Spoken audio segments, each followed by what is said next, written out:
Hebreërs 4 vers 12 en 13. Die woord van God is lewend en kragtig. Dit is skerper as enige swaard met twee snykante en dring deur selfs tot die skeiding van siel en gees en van gewrigte en murg. Te beoordeel die bedoelings en gedagtes van die hart. Daar is ook niks in die skepping wat vir God onsigbaar is nie. Alles lê oop en bloot voor sy oë. En aan hom moet ons rekenskap gee. Goed, hartlik welkom in nog 'n episode van die evangelisasiestasie. Saam met my vandag is Daniel Meiburg en ons gaan ons derde episode aanpak van ons 3 episodes oor die sonde. En ons episode vandag gaan so 'n bietjie handel oor is die kerk sondeloos of nie.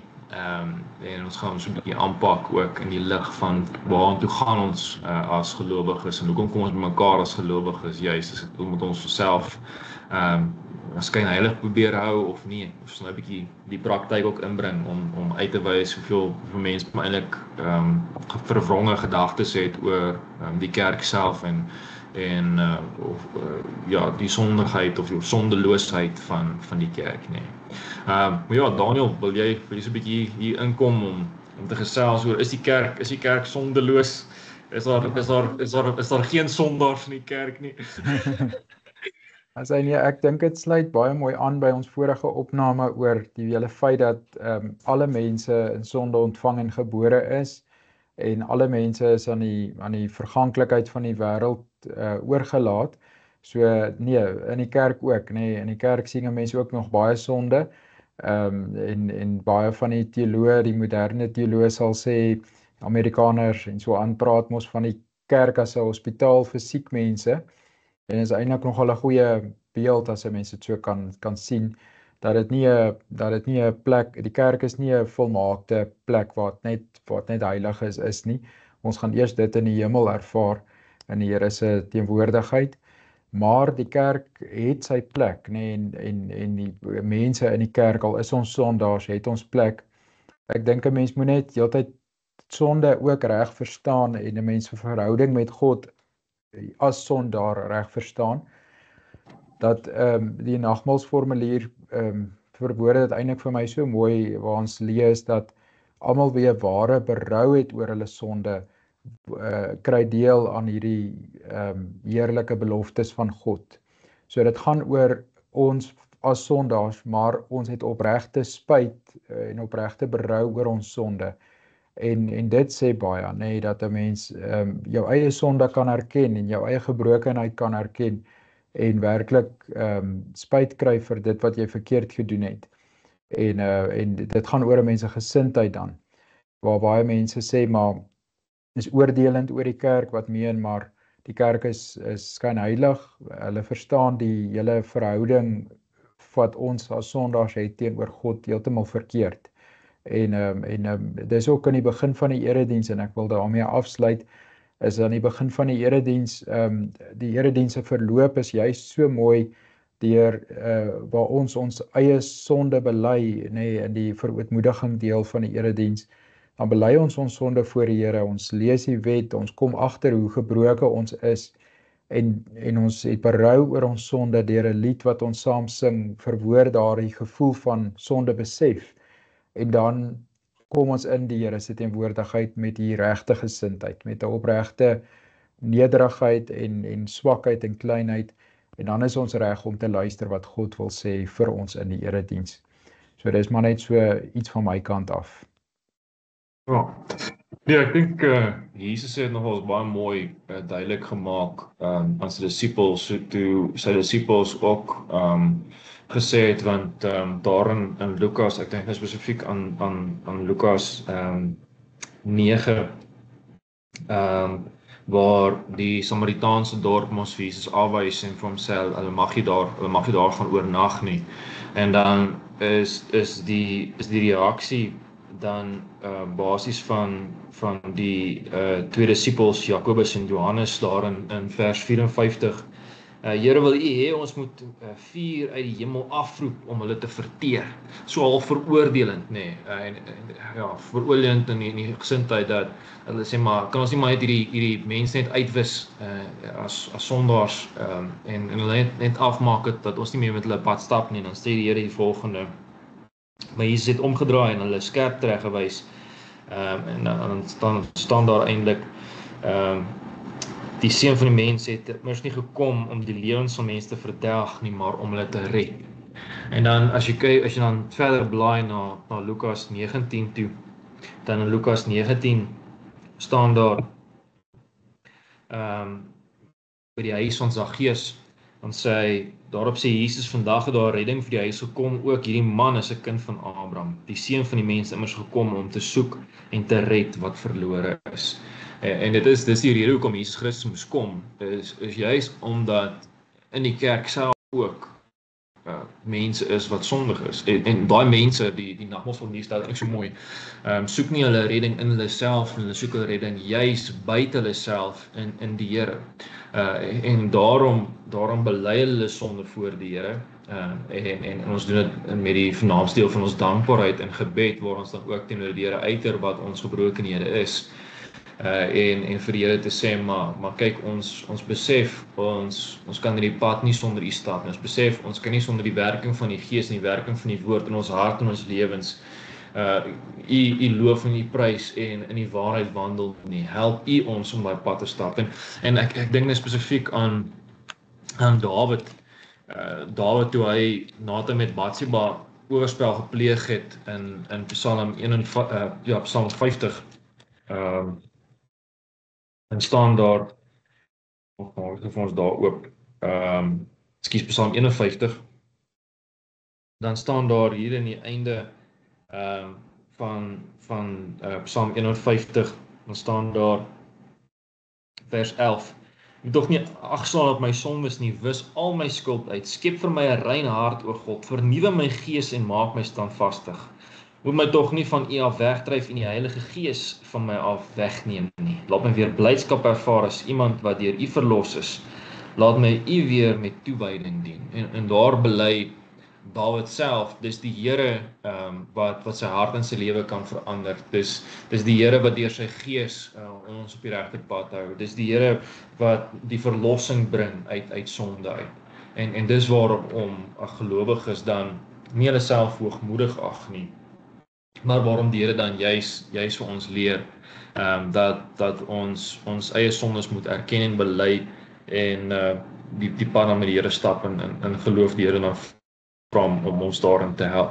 Maar Daniel, ek dink daar's jy's eintlik hierdie gedagte wat ek nou nog al die pad ook hierso in so met die kinders en katekisasie bespreek. Dis 'n gedagte wat Prof Gert Breed vir ons een keer gesê het in 'n pastorale klas. Het hy gesê, eintlik moet daar by elke gemeente daarvoor op die kerk se gronde moet daar 'n massiewe bord opgesit word en daar moet staan, alle sondaars welkom. Nee. Want baie van die gesprekke, as jy met mense praat wat seer gekry het by die kerk self, ook is hulle reaksie, maar kyk, daar's 'n klomp skynheiliges in die kerk, nee. Dus die mense wat die grootste sonde het, sit al voor in die kerk, nee, en hulle hou hulle self so high and mighty, nee. Daarom wil ons nie kerk toe kom en daarom wil ons nie deel wees van die kerk, want die predikant self is sondig, of die ouderlinge self wat ons bedien is sondig en hulle is gebroken. Hoe durf hulle vir ons kom aanvat, as die Here dan sê, haal eers die splinter uit jou eie oog uit, voordat die balk uit die ander se oog uithaal. Nee.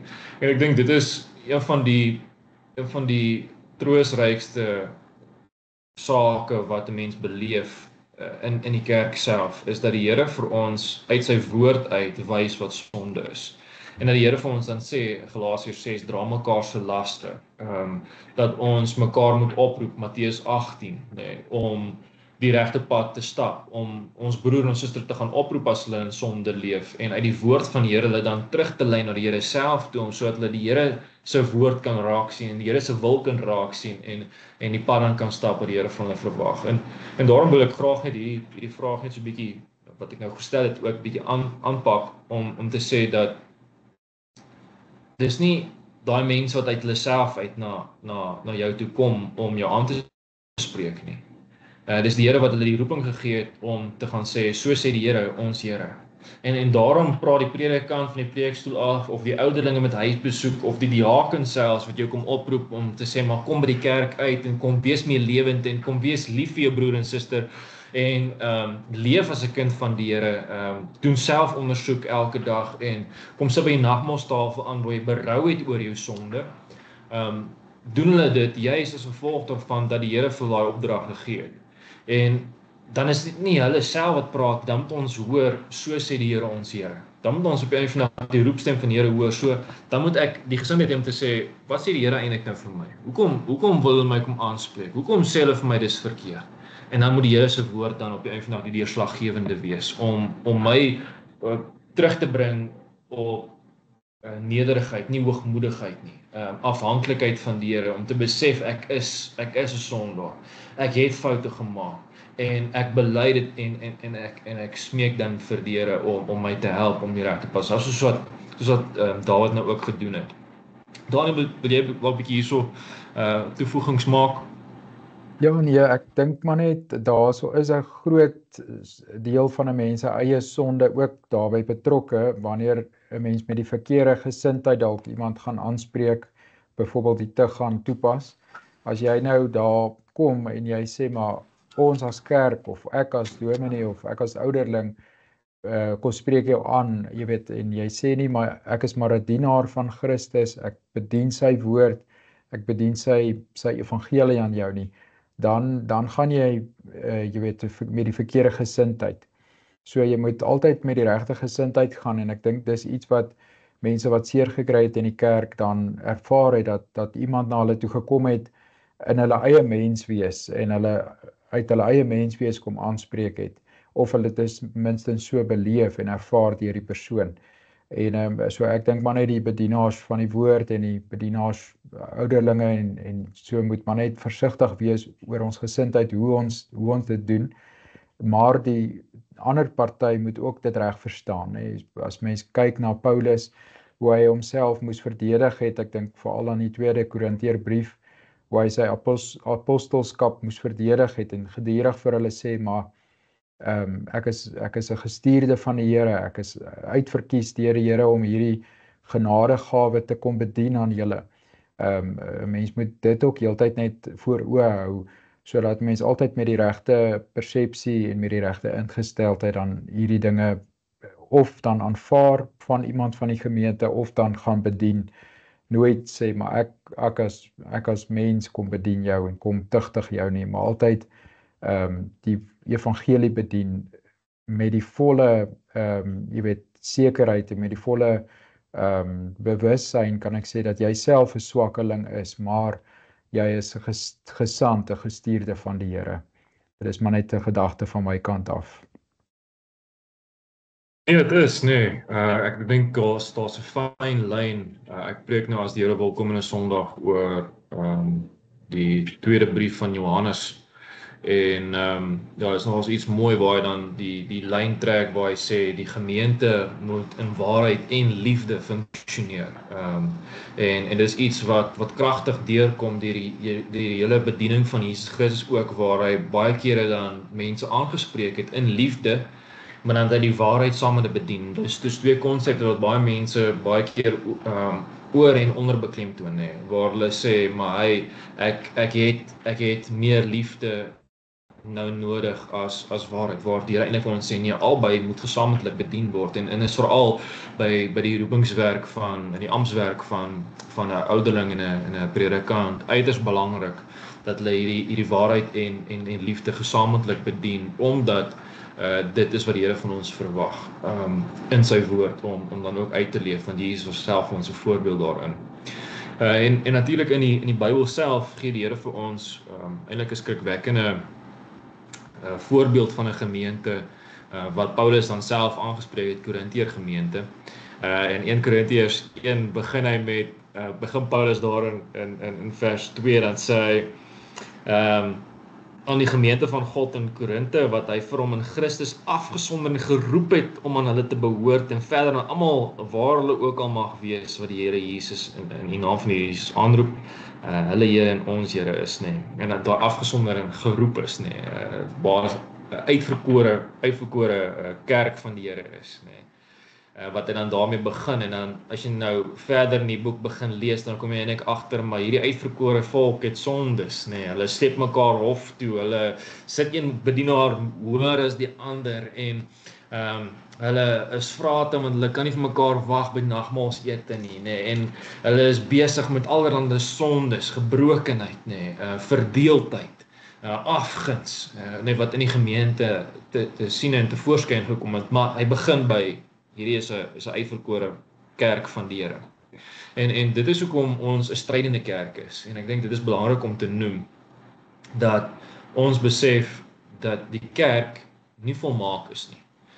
Die kerk is nie sondeloos nie. Inteendeel, ons stry nog daagliks teen die sonde in en om die kerk, juis omdat die Here ook deur sy woord vir ons keer op keer sê, maar die kerk gaan van binne af aangeval word. Ek dink nou aan die tweede brief van Petrus ook, waar hy waarsku dat daar wolwe en skaapsklere onder die volk gaan inkom, daar's dwaaleraars wat van binne af die gemeente gaan uitmekaar uitjaag. En dit is iets skrikwekkend om aan te dink dat mense dit gaan beleef in die kerk, maar dis die werklikheid waarin ons sit, en dit het ons nie verhoed om kerk te gaan en die Here te gaan loof en te prys, maar dit moet ons juist meer kerk laat gaan, sodat ons kan deel wees van die liggaam van Christus, en dat ons kan help om te sorg dat dit wat daar gebeur, werklik tot eer van die Here is, en dat die wil van die Here daar geskied. Ons het nou al so 'n bietjie opnames gemaak oor wat se waar in die valse kerk geluister, maar daarna, maar die opdrag wat hier ons gee is om by die ware kerk dan deel te wees en te sorg dat die kerk aanhoudend stry om by die ware kerk se kenmerke te bly, om die woord suiwer te bedien, om die sakramente suiwer te bedien, en die tug ook dan suiwer uit te vloei, en te sorg dat dit ook plaasvind, natuurlik soos nou ook genoem het, in waarheid en liefde. En dit is wat vir ons dan bring by 'n punt waar ons die Here moet loof en prys, dat hy ons as sondige mens, gebroke mens, vergewe, maar nog steeds al die pad van heiligmaking dan laat stap, om meer en meer te word, soos wat die Here vir ons verwag, om te groei in die geloof. En ons elkeen moet dan besef dat dit 'n groeiproses is, en dat ons deel moet wees van hierdie groeiproses. Definitief. Net 'n laaste gedagte van my kant af, wanneer iemand dalk sukkel om iemand te vergewe in die kerk, sê maar hulle is seer gemaak, dan sê ek altyd vir die mense, maar moenie vaskyk in daai persoon wat daar sit nie. Ja, hy of sy is 'n groot sondaar, net soos ek, maar moenie laat 'n persoon jou uit die kerk hou nie, en jou wrok wat jy teen hom het jou uit die kerk hou nie. Moenie in sy of haar sonde vaskyk nie. Maak jou oë toe vir hom of haar en sien Jesus Christus raak. Hy is sondeloos, hy is volmaak, en dit is sy kerk. Dis buitendien nie daai persoon wie sonde het se kerk nie, en dis nie die predikant se kerk nie, maar dis Jesus Christus se kerk, en hy is volmaak, en daarom sien ons die volmaaktheid van die kerk dan in hom raak. Ons as mense is sondaars en gebroke, en ons maak foute en ons maak seer, maar ons moenie dat iemand wat jou seer gemaak het, ons moenie in daai persoon vaskyk nie, maar ons moet in Christus, na Christus toe kyk, wat ons nie teleurstel nie. Dankie Daniel. Dit is so kosbaar om daarmee te kan afsluit dat Christus die rede is hoekom ons daar by mekaar kom, dat hy die rede is hoekom ons ook kom wil loof en prys, want hy is die hoof van die kerk. En hy is die een wat ook die kerk van binne en van buite kan verander. Die manier, hoe ek praat van binne en van buite, van binne, die kerk is die gelowiges van binne kan verander, en die manier hoe ons dan van buite af optree, hoe mense dan beleef. So van binne en van buite af ons verander om werklik waar sy kinders te wees wat die lig, en die waarheid en die liefde in die wêreld dan gaan uitstraal, sodat sy naam groot gemaak kan word. En dis absoluut in afhanklikheid wat ons dit doen, en daarom gaan dit gepaard met gebed. Dat ons die Here deurlopend smeek en vra, Here, help U ons hierin, want op onsself kan ons nie staat maak nie. En mag julle ook hieruit groei en mag die Here ook in julle hart en julle lewens werk om aan te sluit by die kerk en te besef dat daar nog harde werk voor lê in julle eie lewens, maar ook in die lewe van die kerk, en dat ons mekaar kan ondersteun, mekaar kan versterk, mekaar kan vertroos in die woord van die Here om aanhoudend te volhard in ons geloof en die styende kerk te wees in die bose wêreld, wat ons so wil aanval en mekaar uit wil jaag, sodat ons nie wil kerk toe gaan nie, sodat ons nie kinders van die Here moet wees nie, sodat ons nie in die naam van die Here moet vergader en hom moet eer en verheerlik nie, dat ons daarteen kan staan en kan sê, ons gaan stry, ongeag wat gebeur, ons gaan stry om nog steeds te doen wat die Here van ons verwag as kerk van die Here. Mag die Here dan ook deur elkeen van julle werk, dat julle ook julle gawes so sal gebruik, en dat hy julle sal gebruik as instrumente in sy hand. Sterkte en seën vir die week.